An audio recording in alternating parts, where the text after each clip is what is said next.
Dear children, we have seen that reproductive processes give rise to new individuals that are similar but subtly different.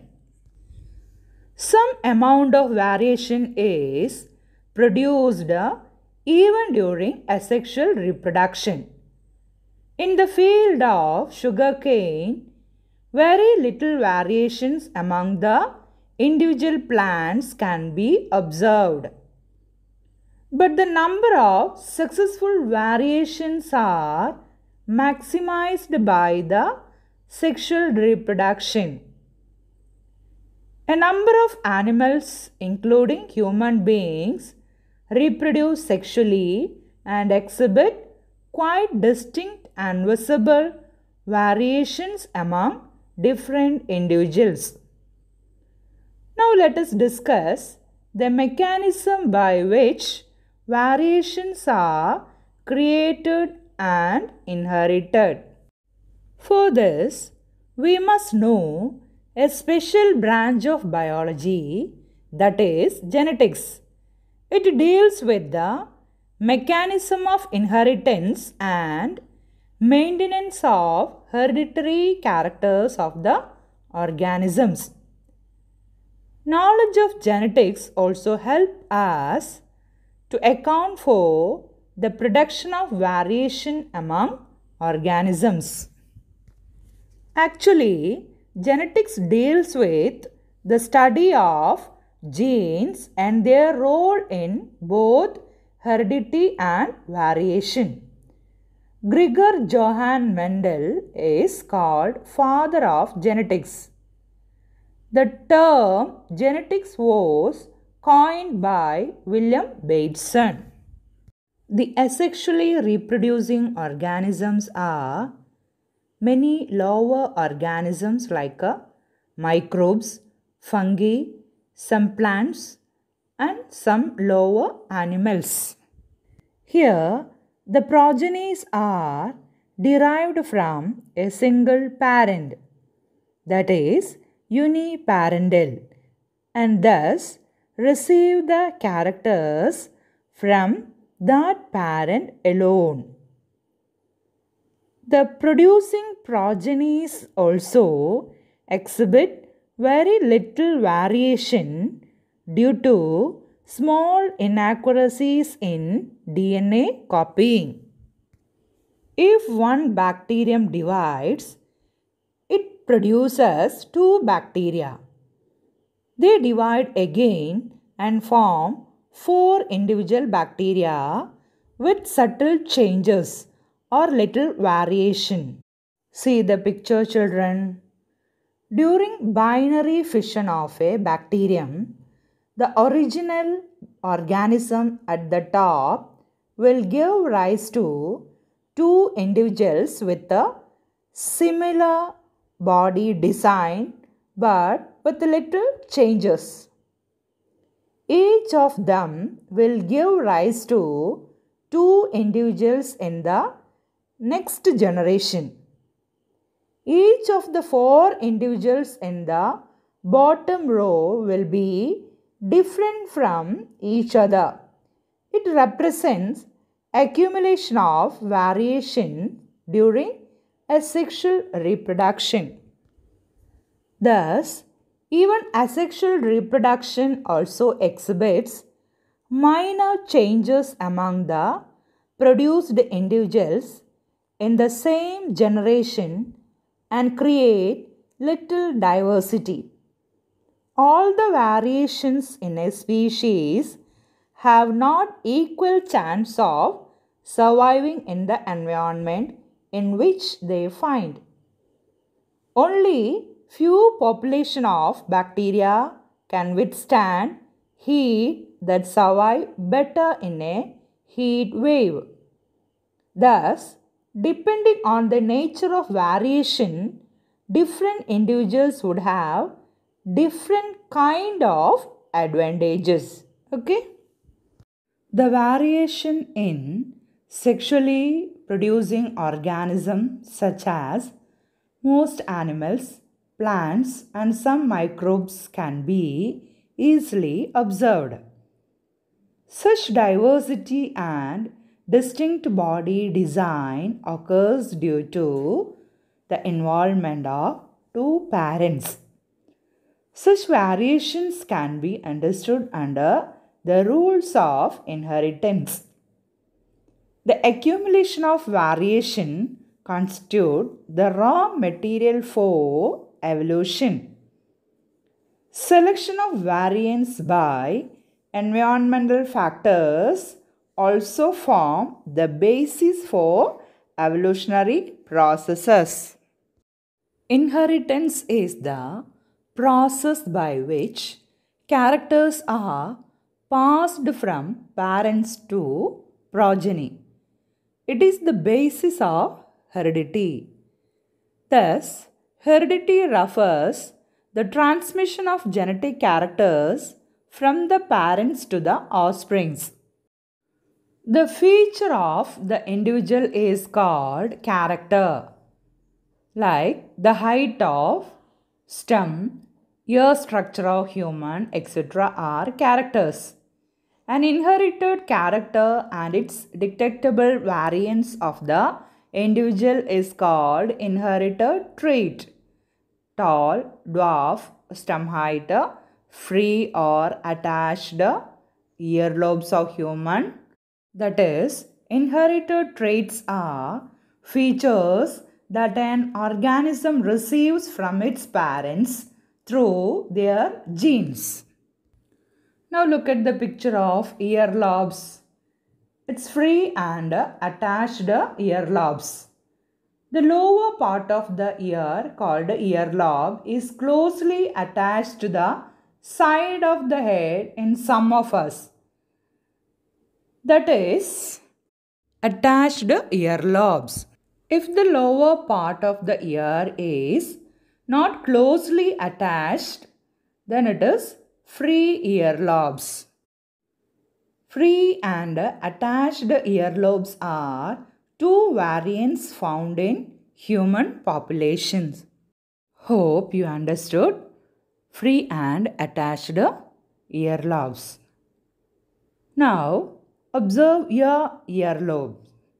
Is it free or attached? Then observe the earlobes of your parents. See, children, the majority of them have free earlobes. Persons with attached earlobes are fewer in number. If both the parents have attached earlobes, their child will also have attached earlobes.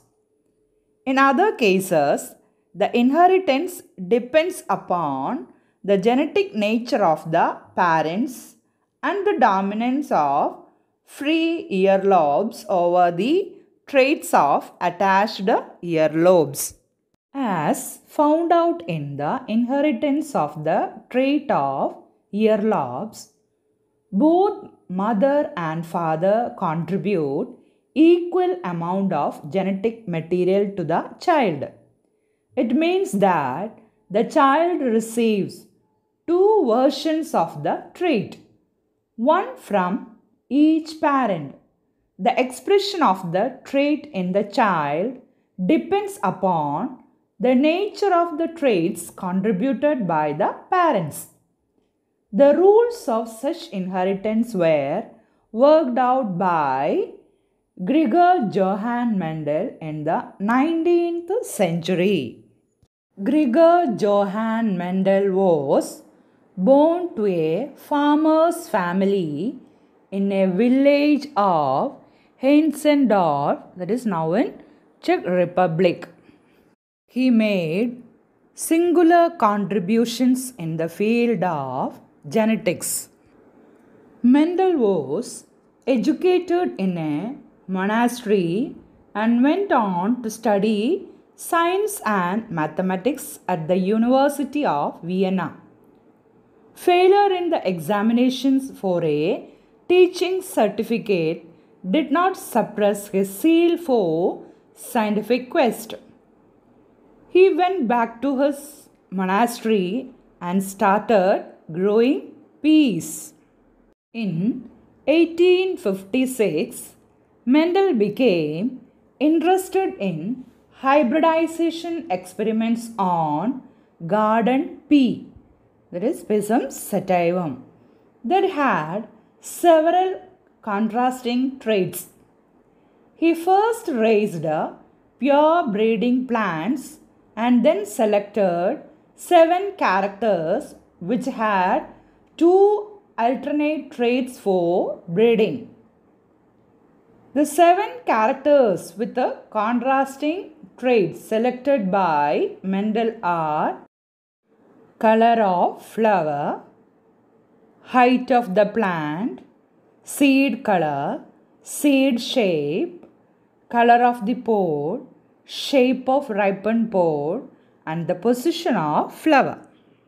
He read out the results of his experiments in 2 sittings of Natural History of Brunn in 1865.